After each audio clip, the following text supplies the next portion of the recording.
Good morning and welcome in this lecture on respiratory distress syndrome. Respiratory distress syndrome, also known as RDS or hyaline membrane disease, it is a disease of premature neonates or premature infants. So, respiratory distress syndrome, disease of premature neonates or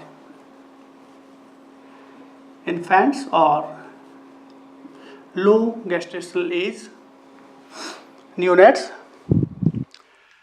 This is a disease caused by lack of a slippery soap water like material known as surfactant, which is having detergent like action.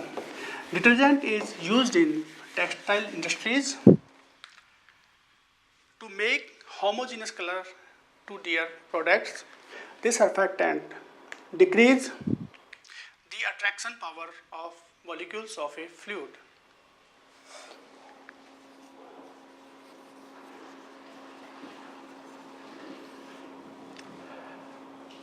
Enormous strides have been made for last several decades to know the pathophysiology and decrease the morbidity and mortality of the respiratory distress syndrome.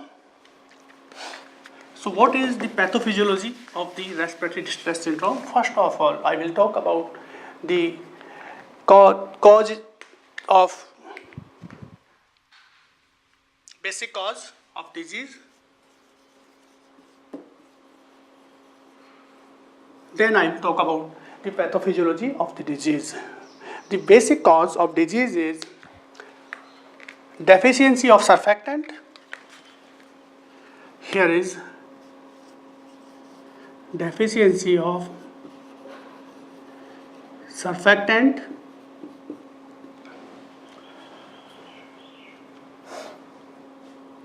and excess compliant chest wall. Excess compliant chest wall and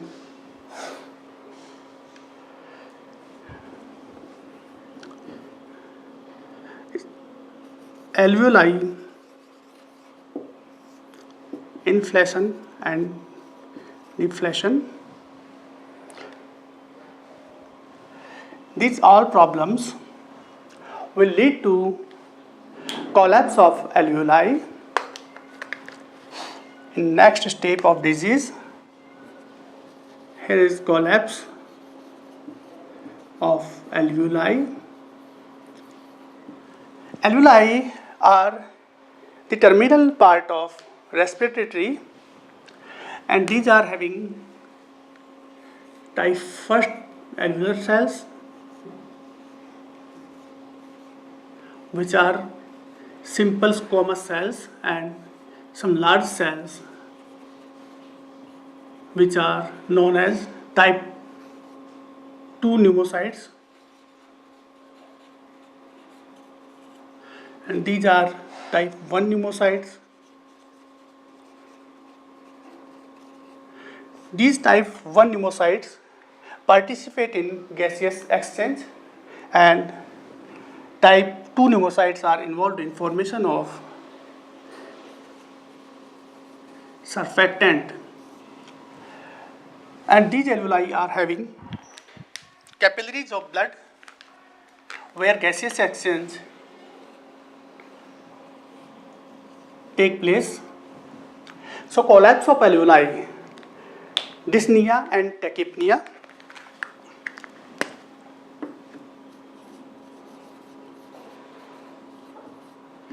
And tachypnea, generally more than 60 per minute. After this tachypnea, dyspnea and collapse of alveoli, there will be hypoventilation.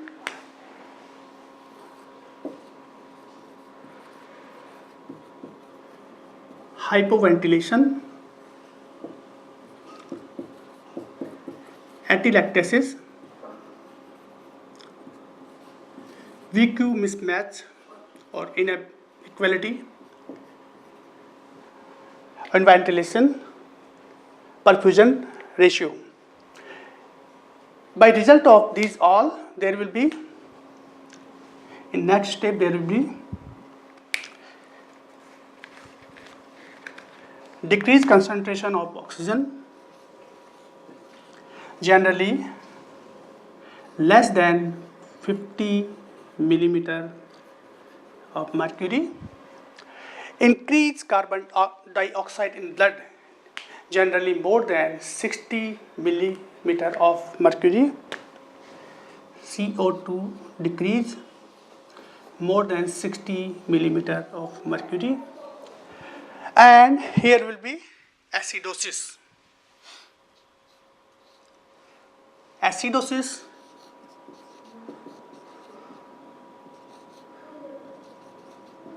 metabolic as well as respiratory metabolic and respiratory acidosis.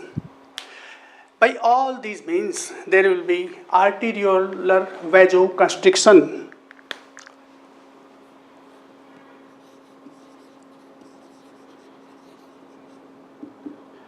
Vasoconstriction,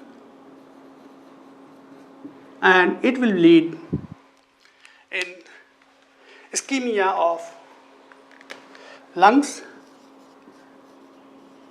ischemic injury, and the end result of this ischemic injury is exudate, proteinous exudate,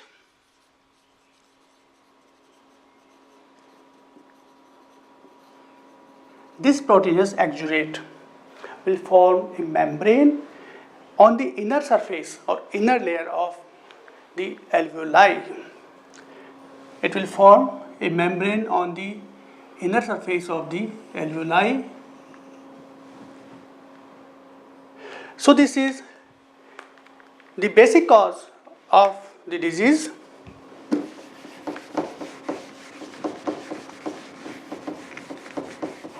Now I will talk about the pathophysiology of the respiratory distress syndrome or hyaline membrane disease. This membrane form is known as hyaline membrane, so it is also known as hyaline membrane disease.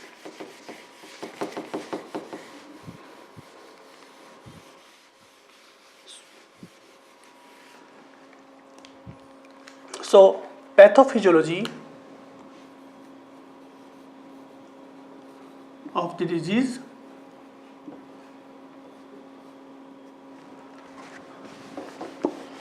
As I have already told, that it is due to deficiency of the soap water like or slippery material known as surfactant. Surfactant is a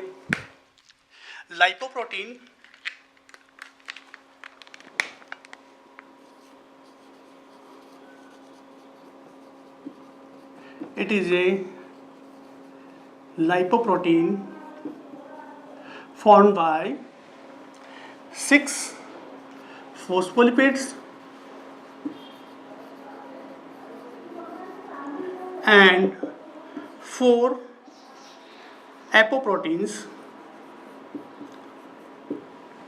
The phospholipids and apoproteins forming the surfactant is having 70 to 80% lipids, phospholipids, 8 to 10% protein, which is in the form of apoprotein, and 8 to 10% neutral lipids, which are mainly in the form of cholesterol.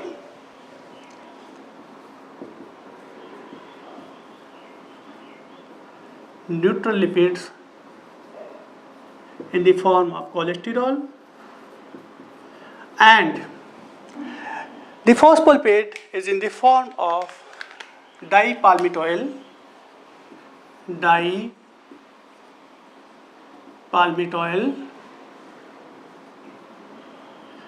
phosphatidyl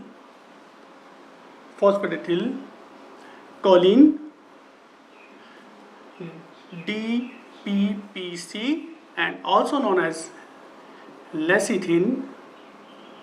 Some part of these phospholipids are contributed by phosphatidylglycerol, which is needed for maturation of lungs but not normal functioning of lung. Phosphatidylglycerol is other phospholipid, and neutral lipid is in the form of cholesterol. The proteins are apoproteins, and these are 4 in number and known as surfactant apoprotein 1, 2, 3 and 4, and sometimes also known as surfactant protein A, surfactant protein B, C and D. Out of these 4 surfactant proteins, B and C are hydrophobic, and these both proteins help the phosphatidylcholine or lecithin to spread inside the alveoli. Again, I am drawing the structure of alveoli and the surrounding capillaries. Here are type 1 pneumocytes, which are flat or squamous simple type of epithelium and having some large cuboidal cells or locolumnar cells. These cells are type 1 pneumocytes or alveolar cells, and these are type 2 pneumocytes or also known as Great cells. These are also known as Great cells. These cells, which are known as type 2 pneumocyte or Great cells, secrete the surfactant. So type B and C surfactant proteins help the DPPC or lecithin to spread inside the alveoli and reduce the surface tension of inner wall or inner cavity of alveoli. This help or this facilitate the easy exchange of gases, that is oxygen and carbon dioxide, and remove the fluid outside the alveolar cavity. And type A and type D are hydrophilic. These both apoproteins bind the microorganism like streptococci, staphylococci, respiratory syncytial virus and other respiratory virus like adenovirus and other infections caused by the bacteria or some other microorganism like Candida. These are antigen binding, and these A and C type of apoproteins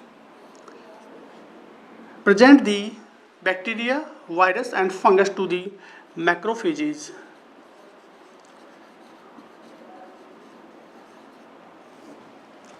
So this is the basic pathophysiology of the respiratory distress syndrome. Lack of this surfactant will lead to pathogenesis in the wall of alveoli by overflation and deflation of the alveoli and deflation of alveoli during respiration, and this absence of A and C will lead to infection of respiratory system, that is severe form of pneumonia and septicemia.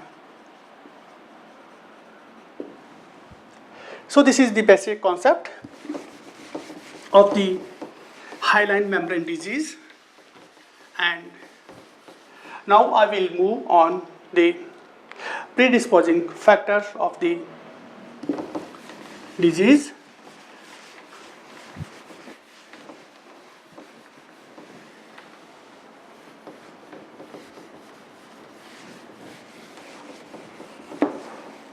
There are several predisposing factors which make the infant more vulnerable to the infection.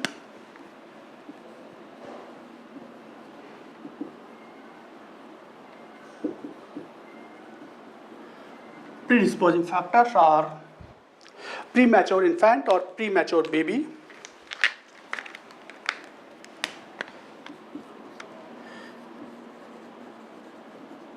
premature infant or baby. The most common predisposing factor is low birth weight or premature baby before 28 weeks. If baby delivered before 28 weeks, more than 60% infants are having respiratory distress syndrome. Less than 28 weeks, then more than 60% are having respiratory distress syndrome. If delivery of baby occurring at 31 or 32 weeks, then more than 30% are having respiratory distress syndrome. Small for gestational age.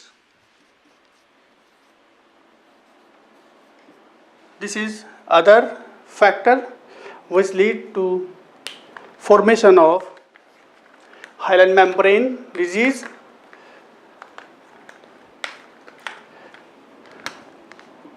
Third is diabetic mother.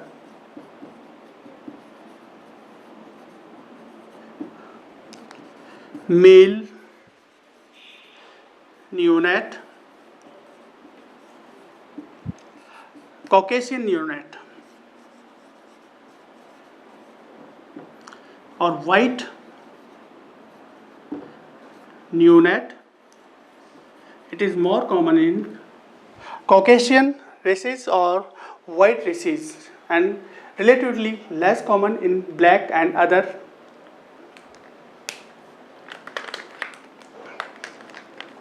Cesarean section.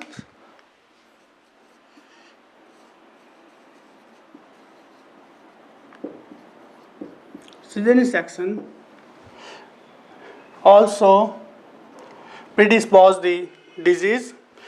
If a child is delivered by cesarean section, he is having more probability of developing respiratory distress syndrome.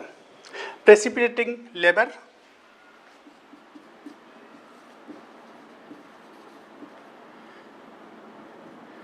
Labor, or it is also known as rapid labor, where child precipitate abruptly. It is known as precipitation of labor or rapid labor. Cold stress.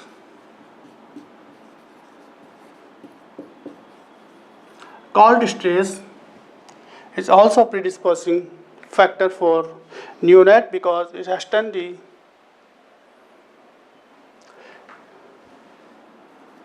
blood supply and O2 supply to the neonate.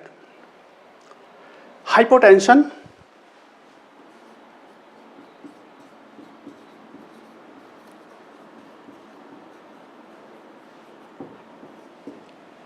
If mother is hypotensive, neonate can also develop respiratory distress syndrome. If mother is chronic hypertensive, maybe chronic hypertensive or maybe due to pregnancy-induced hypertension, there will be less probability of developing respiratory distress syndrome. There are some other factors which can predispose the disease. Here's one more factor, asphyxia. Asphyxia, contributed by several factors, can also affect the child and develop respiratory distress syndrome.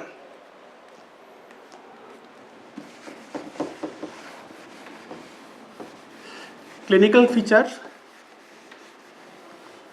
Now I will move on clinical features of the respiratory distress syndrome.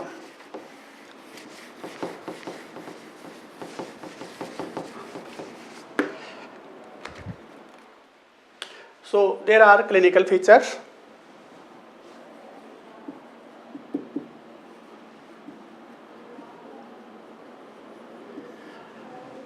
Almost all clinical features appear within 6 hours of the birth.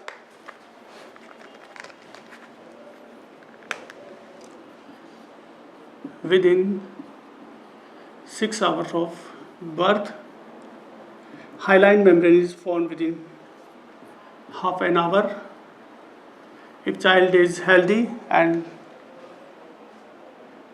not premature, it will resolve within 48 to 72 hours. Now, other clinical features of the respiratory distress syndrome are tachypnea,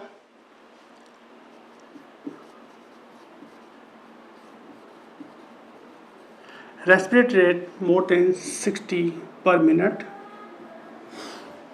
tachypnea, rate more than 60 per minute, prominent grunting sounds,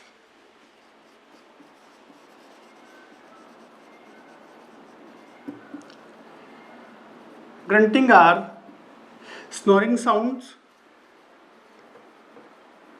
and in maximum cases it is expiratory grunting like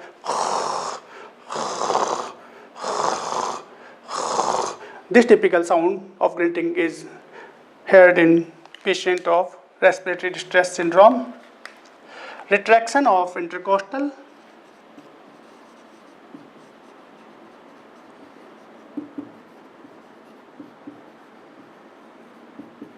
and subcostal muscles or spaces, intercostal and subcostal spaces are retracted. Dusking, dusking is grayish color of skin. So dusking is also seen in a patient of RDS. Cyanosis, not responding to O2. When oxygen is given, the cyanosis don't respond the oxygen, and breath sounds with rales and tubular quality.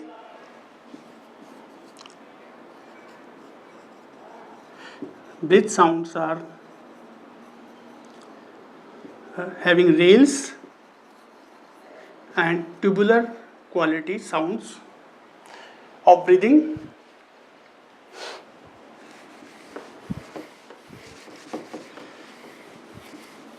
Now, some more associated features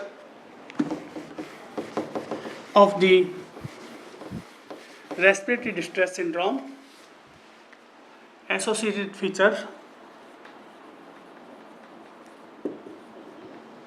of respiratory distress syndrome are hypotension,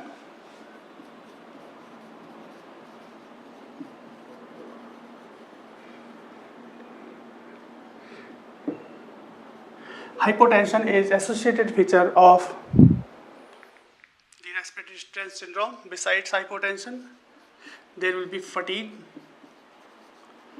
pallor,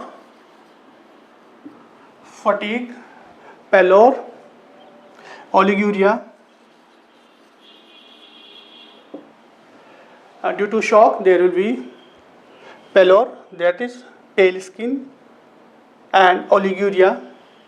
Low urinary output is associated with the RDS, apnea.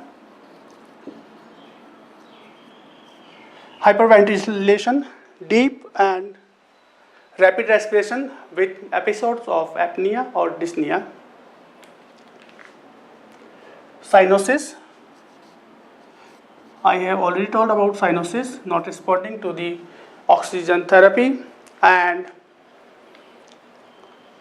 acidosis.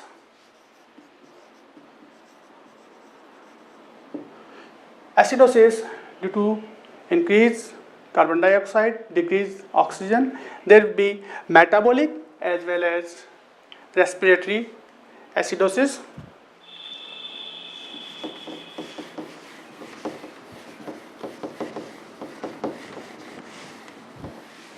Investigations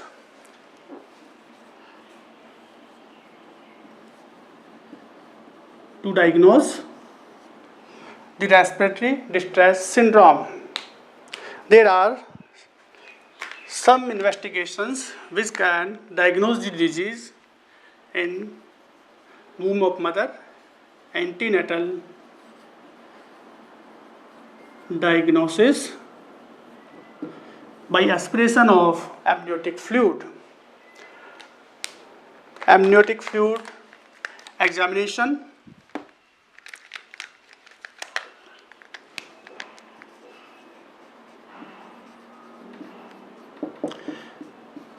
will show the ratio of the lecithin and sphingomyelin.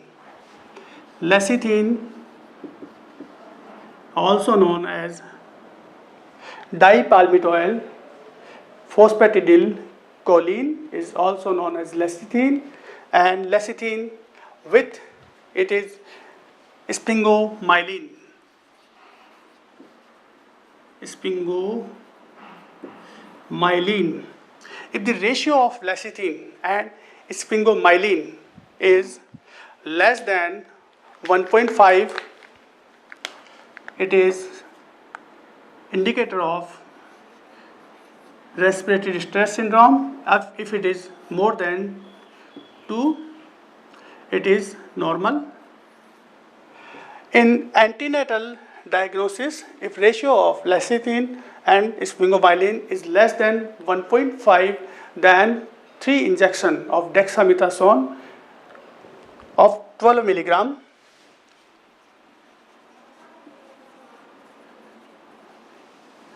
dexamethasone, 3 doses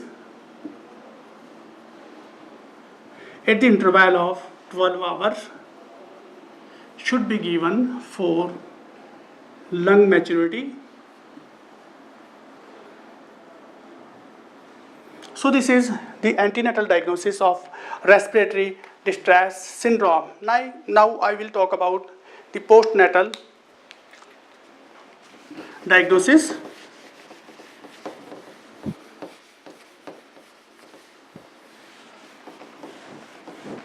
Here is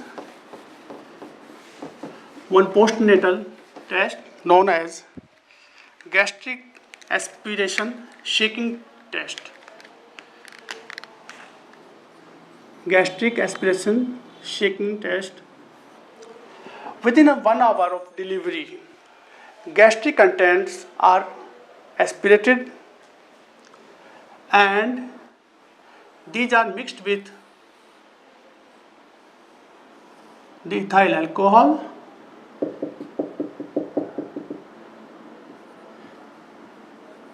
gastric aspirin plus ethyl alcohol or spirit are put together in a test tube and then shaken. After shaking, if bubble area, if it is total gastric aspirin and ethyl alcohol, if bubble area is less than 1/3 of the total shaken content, it is RDS. If more than 1/3 is occurred by bubble, it is normal neonate or not having respiratory distress syndrome.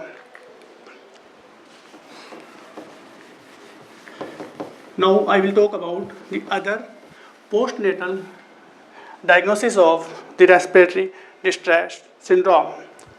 One is X-ray chest, PA view. It will show ground glass appearance, fine reticular granularity is seen. When we will take the PA view of the chest X-ray, there will be no darkness due to air, because there is no air. So these will appear as ground glass. So ground glass appearance is a typical feature of respiratory distress syndrome in chest X-ray PA view.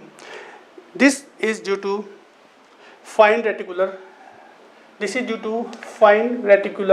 granularity. When we treat the respiratory distress syndrome by giving surfactant, after half an hour, the total picture which was ground glass will be changed in normal X-ray after half an hour.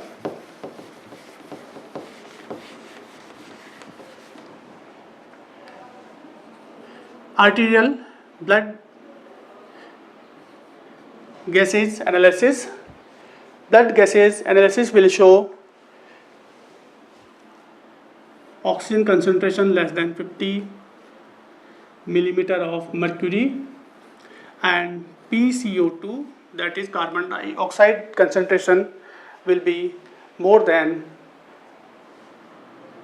50 or sometimes more than 60 millimeter of mercury.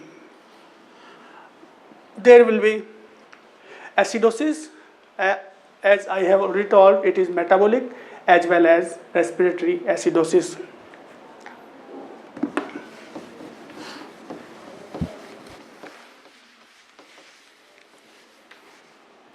Besides these criteria, there are some differential diagnosis of the respiratory distress syndrome. These are sepsis,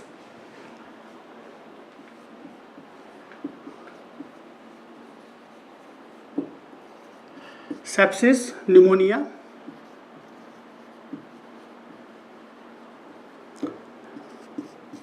and cyanotic congestive heart disease, CSD. Persistent pulmonary hypertension will also give the mimic symptoms of respiratory distress syndrome.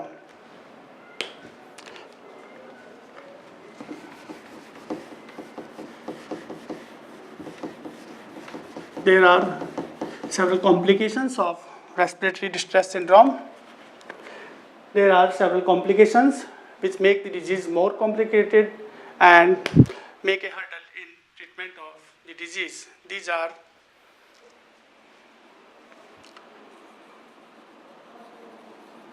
complications of respiratory distress syndrome.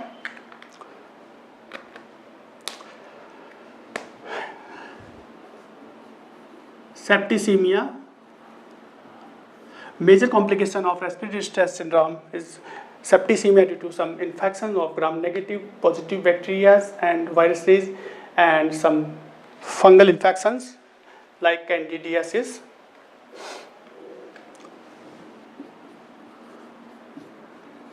BPD. It is a serious complication of respiratory distress syndrome.